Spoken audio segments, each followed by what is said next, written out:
Welcome to ES digital. So हम discuss कर रहे थे अपना फ्रिक्शन चैप्टर से रिलेटेड कुछ न्यूमेरिकल्स। ठीक है, सो आज हम उसी के कंटिन्यूएशन में नेक्स्ट न्यूमेरिकल को डिस्कस करने वाले हैं। ठीक है, ऑलरेडी हम काफी न्यूमेरिकल डिस्कस कर चुके हैं। ठीक है, ये जो न्यूमेरिकल है बेसिकली कनेक्टेड सिस्टम से रिलेटेड है। ठीक है, यहाँ पे बेसिकली आपको क्या है, वैल्यू निकालना है पी का। ठीक है, क्वेश्चन में जो दे रखा है find the value of P, but important क्या है, लीस्ट वैल्यू ऑफ पी निकालना है।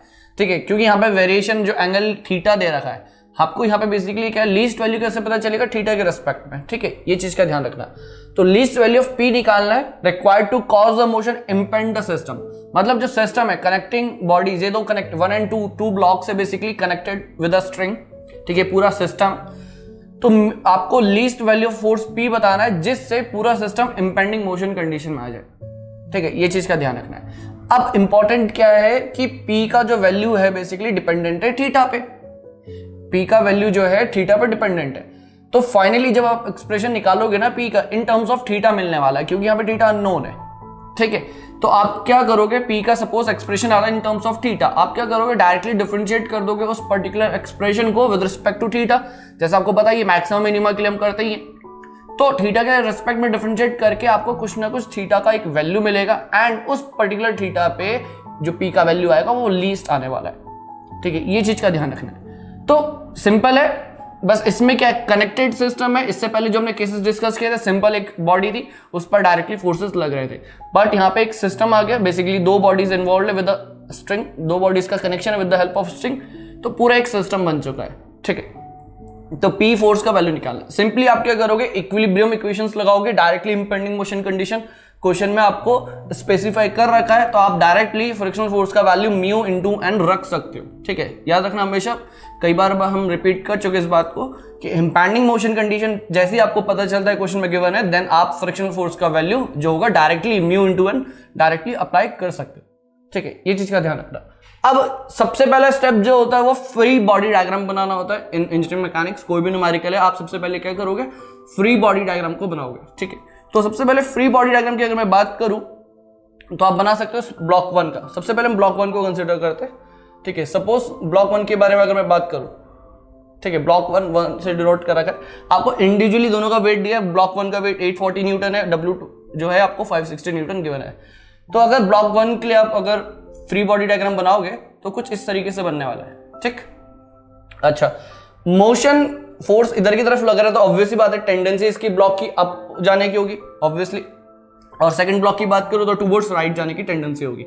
ठीक है, तो ब्लॉक जो 1 है बेसिकली क्या होगा, ये अप जाएगा एंड 2 आपका राइट जाएगा with the help of this particular force P. P जो फोर्स लगा है उसकी वजह से system impending motion condition, motion जब होगा तो ब्लॉक अप, ब्लॉक 1 अप जाएगा up the plane, second block right जाएगा टुवर्ड्स राइट। ठीक, तो ये अपना ब्लॉक 1 है। ठीक है, अच्छा, यहां पे इंपॉर्टेंट चीज क्या है, सबसे पहले हम मोशन को स्पेसिफाई कर देते हैं। मोशन आपका अप द प्लेन हो रहा है, this is our motion. Okay, simple. तो मोशन आपने स्पेसिफाई कर दिया, तो डायरेक्शन ऑफ फ्रिक्शनल फोर्स जो होगा वो क्या करेगा, इस पर्टिकुलर मोशन को अपोज करेगा। Simple, frictional force always opposes the relative tendency of a motion. ठीक है, ये चीज को हमेशा ध्यान रखना। तो आप डायरेक्टली अप्लाई कर सकते हो, फ्रिक्शनल फोर्स इसके जस्ट अपोजिट होने वाला है। ठीक है, फ्रिक्शनल फोर्स जस्ट अपोजिट होने वाला है, बिल्कुल। अच्छा, अब इंपॉर्टेंट क्या है, देखो इसका कुछ ना कुछ सेल्फ वेट होगा, आपको पता है, उसको हम दो कंपोनेंट्स में डिवाइड करते हैं, एक अलोंग द इंक्लाइंड प्लेन और एक perpendicular to the inclined plane. ठीक है, आपको ध्यान होगा इससे पहले न्यूमेरिकल्स में भी हमने डायरेक्टली, इस बार हम डायरेक्टली लिख लेते हैं इसको, W sin थीटा होने वाला है। ठीक है, एंड जो perpendicular to the inclined plane होगा वो होगा कहीं ना कहीं W cos थीटा। ठीक है, ये चीज। अब एक नॉर्मल रिएक्शन भी होगा, definitely there will be a normal reaction. ठीक है, अब यहां पे एक और चीज इन्वॉल्व है, वो है यहाँ पे टेंशन। बेसिकली जो स्ट्रिंग से कनेक्टेड है तो डेफिनेटली टेंशन आएगा। तो टेंशन का डायरेक्शन हमेशा, जो भी सिस्टम पे आपका स्ट्रिंग कनेक्टेड होता है, हमेशा away from that particular body होने वाला है, away from that particular body. ठीक है, तो उसका जो डायरेक्शन होगा कहीं ना कहीं, इसमें इसी के ऊपर दिखा रहा हूं, ठीक, कहीं ना कहीं वो इस तरीके से होने वाला है। टेंशन टी कहीं ना कहीं इस तरीके से अप्लाई होने वाला है। हमेशा ध्यान रखना, चाहे मैं ब्लॉक 1 की बात कर रहा हूं तो tension T is just away from block 1, अगर 2 की बात करूंगा तो it is away from block 2। जिस भी पर्टिकुलर बॉडी के साथ कनेक्टेड होगा हमेशा उसका डायरेक्शन, टेंशन का जो भी स्ट्रिंग है उसमें जो डायरेक्शन होगा वो हमेशा उस पर्टिकुलर बॉडी से जिसके साथ वो कनेक्टेड है उससे अवे डायरेक्शन में होने वाला है। ये चीज हमेशा ध्यान रखना, ठीक है। तो बेसिकली यहाँ पे हमने सारे फोर्सेस को रिप्रेजेंट कर दिया फॉर ब्लॉक 1। अब डायरेक्टली इक्विलिब्रियम इक्वेशंस हम अप्लाई कर सकते हैं। अगर इक्विलिब्रियम इक्वेशंस की अगर मैं बात करूं तो आपको मालूम है दो डायरेक्शंस के अलोंग हमें फोर्सेस का समेशन 0 करना है। एंड पहला जो डायरेक्शन होगा as usual along the incline plane and the second one will be perpendicular to the incline plane, ठीक है। तो सबसे पहले अलोंग द इंक्लाइन प्लेन हम फोर्सेस का समेशन 0 कर लेते हैं, ठीक है। Along inclined plane, along the inclined plane, ठीक है, ये चीज ध्यान रखें। अच्छा, अलोंग द इंक्लाइंड प्लेन की मैं बात करूं तो कौन कौन से फोर्स एक्ट कर रहे हैं, ठीक है। कौन से फोर्स एक्ट कर रहे हैं? एक तो आपका W sin थीटा एक्ट कर रहा है, एक टेंशन फोर्स एक्ट कर रहा है, एक फ्रिक्शनल फोर्स एक्ट कर रहा है, ठीक है। चलो, तो T को मैं पॉजिटिव साइन से शो कर देता हूं क्योंकि अपवर्ड जा रहा है basically, and frictional force W sin theta negative से, ठीक, इक्वल्स टू 0। अब फ्रिक्शनल फोर्स का वैल्यू मैं क्या कर सकता हूं, डायरेक्टली म्यू इनटू एन रख सकता हूं क्योंकि इंपैंडिंग मोशन का कंडीशन है, ठीक है। डायरेक्टली वैल्यू रख सकते हैं, ठीक है। तो आपको पता है ऑब्वियसली बात है टेंशन T तो मोशन को कर रहा है ना। यहाँ पे ब्लॉक 1 की बात करूं तो ब्लॉक 1 में मोशन का जो मोशन आ रहा है ब्लॉक 1 में वो किसकी वजह से आ रहा है? टेंशन T की वजह से, ठीक है।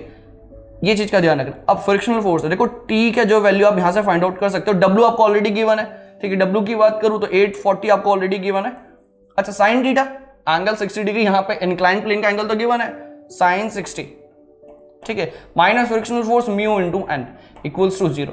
अब म्यू का वैल्यू तो ऑलरेडी गिवन है 0.2, बट अगर नॉर्मल डायरेक्शन मिल जाए मुझे तो मैं यहां इस इक्वेशन में पुट करूंगा normal direction, then we can easily find the tension, ठीक है। तो नॉर्मल डायरेक्शन की बात करूं तो कहां से मिलेगा? आप क्या करो, simply summation of forces along the perpendicular plane. Perpendicular किसके? इंक्लाइंड प्लेन के। इंक्लाइंड प्लेन के परपेंडिकुलर आप फोर्सेस का समेशन 0 करोगे तो वहां से आपको नॉर्मल डायरेक्शन इजीली मिल जाएगा, ठीक है। तो सेकंड जो हमारा इक्विलिब्रियम इक्वेशन होने वाला है, summation of forces equals to 0 perpendicular to the inclined plane, perpendicular to the inclined plane, ठीक, ये चीज का ध्यान रखना, perpendicular to the inclined plane, ठीक है, perpendicular to the inclined plane, ठीक है। ये अपना सेकंड होने वाला है, ठीक है। ये ध्यान रखना, दो हमने क्या करा, बेसिकली दो डायरेक्शन में फोर्सेस का समेशन 0 किया। अब इंपॉर्टेंट चीज क्या है, यहां पे अगर मैं 0 कर रहा हूं perpendicular to the inclined plane, तो कौन से फोर्स इन्वॉल्व आ रहे हैं? कौन से फोर्सेस इन्वॉल्व होने वाले इस केस में? W cos theta and n, ठीक है। तो डायरेक्टली मैं यहां पे लिख सकता हूं n equals to W cos theta, ठीक है। दो ही फोर्सेस इन्वॉल्व है तो n equals to W cos theta, ठीक है। ये चीज का ध्यान रखना क्योंकि n minus W cos theta होगा, क्योंकि n upwards W cos theta downwards, तो n minus W cos theta equals to 0। वहीं से डायरेक्टली क्या आएगा? n equals to W cos theta. तो ये वैल्यू अगर मैं डायरेक्टली इस इक्वेशन में पुट करूंगा तो टेंशन का वैल्यू इजीली मुझे मिल जाएगा, ठीक है। W equals to cos theta कहां से आया? n equals to W cos theta कहां से आया? ये आपने करा है फोर्सेस का summation 0 along the plane which is perpendicular to the inclined plane, ठीक है। अब जब आप कर रहे हो समेशन ऑफ फोर्सेस 0 कर रहे हो तो फोर्स का समेशन कैसे होगा? दो ही फोर्स हैं, एक तो नॉर्मल डायरेक्शन, एक W cos थीटा। तो n minus W cos theta, n minus W cos theta, तो n equals to W cos theta आ जाएगा। n minus W cos theta equals to 0, then n equals to W cos theta. Simple सी बात है, वो आपको easily समझ सकते हो। प्रीवियस क्वेश्चंस में हमने ऐसे ही सिंपली सॉल्व किया था। अब यहां से टेंशन T का कुछ ना कुछ वैल्यू आएगा सपोज, ठीक है। वो टेंशन T कहीं ना कहीं हमारा ब्लॉक 2 में यूज होने वाला है, ठीक है। अब जरा ब्लॉक 2 का हम FBD बना लेते हैं, ठीक है, क्योंकि ब्लॉक 2 का FBD बनाएंगे देन हम वहां से P का वैल्यू निकाल सकते हैं, क्योंकि हमारा ऑब्जेक्टिव क्या है क्वेश्चन में? To just find the least value of force P so that the system will be in impending motion condition, okay. तो ब्लॉक 2 की बात कर लेते हैं। यहां पे हमने ब्लॉक 1 के बारे में बात किया था, ब्लॉक 2 के बारे में बात करते हैं, ठीक है। ये हमारा ब्लॉक 2 है, ठीक है। बेसिकली ये फोर्स P, ठीक है। इस फोर्स को मैं डिवाइड कर लेता है दो डायरेक्शंस में, ठीक है। एक P cos थीटा, एक P sin थीटा, दो डायरेक्शंस में रिजॉल्व कर लेते हैं इस पर्टिकुलर फोर्स को। ये थीटा है, ये हो जाए आपका P cos theta and that will B P sin theta. Simply क्या हो जाएगा आपका? P sin theta, P cos theta, okay. अब क्या होगा, देखो और कौन से फोर्स इन्वॉल्व है यहाँ पे? एक तो आपका टेंशन फोर्स, ठीक है, बिल्कुल। एक कहीं ना कहीं आपका नॉर्मल डायरेक्शन लगने वाला है। अच्छा, मोशन का डायरेक्शन आपको पता होगा, ऑब्वियसली बात है, फोर्स P की वजह से मोशन हो रहा है तो मोशन कहीं ना कहीं आपका टूवर्ड्स राइट होने वाला है। ठीक है, सिंपल। अब फ्रिक्शनल फोर्स इसी पर्टिकुलर मोशन को अपोज करेगा तो कहीं ना कहीं कुछ इस तरीके से लगेगा वो। ठीक है, अब हमारे पास हमने क्या कर चुका है, इस पर्टिकुलर एफबीडी में सारे फोर्सेस को रिप्रेजेंट कर चुके हैं। अब डायरेक्टली इक्विलिब्रियम इक्वेशंस अप्लाई करेंगे तो हमें कहीं ना कहीं पी का वैल्यू मिल जाएगा। अब ध्यान रखना, तो सबसे सिंपली यहाँ पे हम इक्विलिब्रियम इक्वेशंस अप्लाई करते हैं।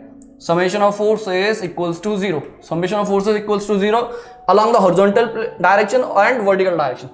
तो सबसे पहले horizontal direction कंसीडर कर लेते हैं। horizontal direction की अगर मैं बात करूं तो क्या होगा अपना p cos theta minus tension t, ठीक है, minus frictional force equals to 0। दो ही फोर्सेस इन्वॉल्व है, ठीक है, दो ही फोर्सेस इन्वॉल्व है यहाँ पे। ठीक है, तो p cos theta minus t का वैल्यू हम ऑलरेडी यहां से फाइंड आउट कर चुके हैं। ठीक है, कुछ ना कुछ टी का वैल्यू, न्यूमेरिकल वैल्यू यहां से आ जाएगा, वो आप डायरेक्टली यहां पुट कर सकते हो। माइनस फ्रिक्शनल फोर्स का value mu into n directly put कर सकते हैं, क्योंकि इंपैंडिंग मोशन को जो कंडीशन है वो कहीं ना कहीं गिवन है हमें।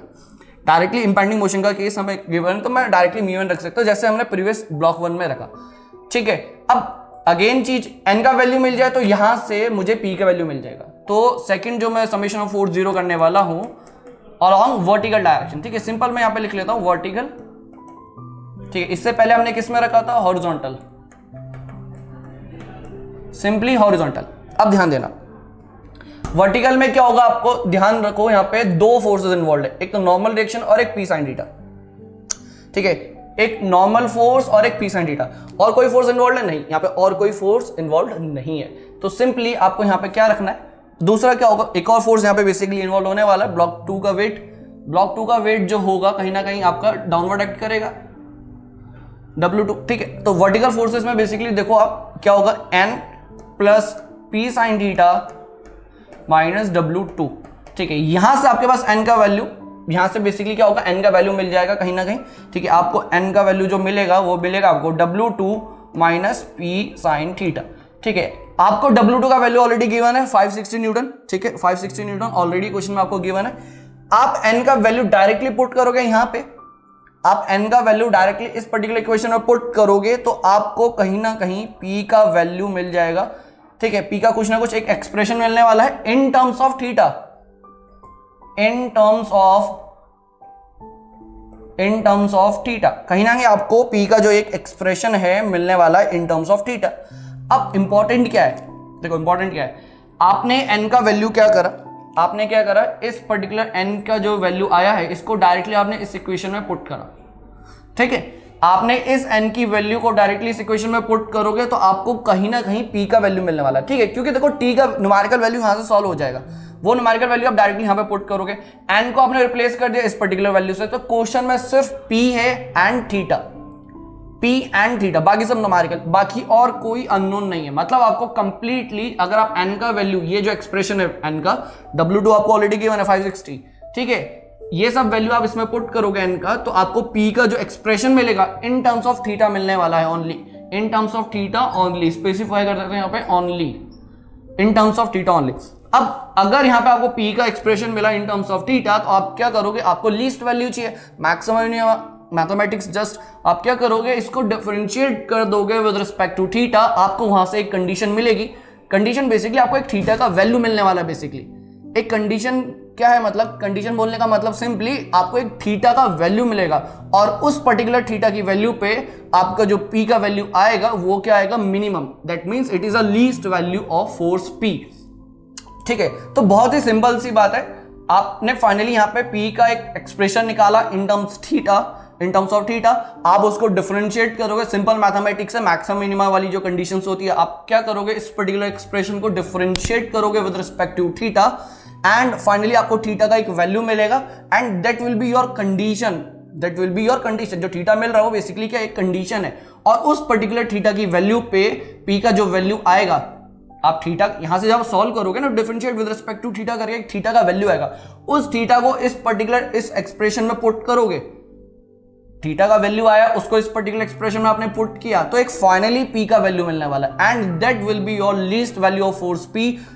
ठीक है, फॉर दिस पर्टिकुलर क्वेश्चन आपको पी का वैल्यू एक लीस्ट वैल्यू मिलने वाला है, और वो क्या करेगा, जस्ट इंपैंडिंग मोशन की कंडीशन को प्रोड्यूस कर रहा है। ठीक है, बहुत ही सिंपल है, कनेक्टेड सिस्टम का क्वेश्चन भी आ सकता है आपके गेट में, आप प्रिपेयर कर सकते हो, बहुत ही सिंपल है सारे। देखो फ्रिक्शन में क्या है, कुछ 3-4 कंसेप्ट है, बाकी आप क्वेश्चन का कोई भी वैरायटी दे दो, सारे क्वेश्चंस उसी 3-4 कंसेप्ट से हो जाएंगे।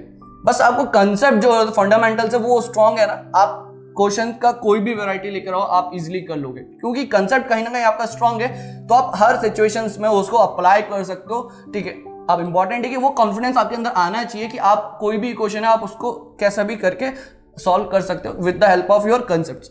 तो उसके लिए प्रैक्टिस, वो कॉन्फिडेंस आएगा प्रैक्टिस से। ठीक है, तो उसी प्रैक्टिस को आप करते रहो सो दैट आपका जो कंसेप्ट है वो एकदम हाई रहे, आपके काफी कंसेप्ट एकदम क्रिस्टल क्लियर एंड स्ट्रांग रहे, आपके पास कोई भी क्वेश्चन, कोई भी न्यूमेरिकल, किसी भी तरीके का न्यूमेरिकल आए, आप इजीली उसको कर पाओ। ठीक है, so thank you very much.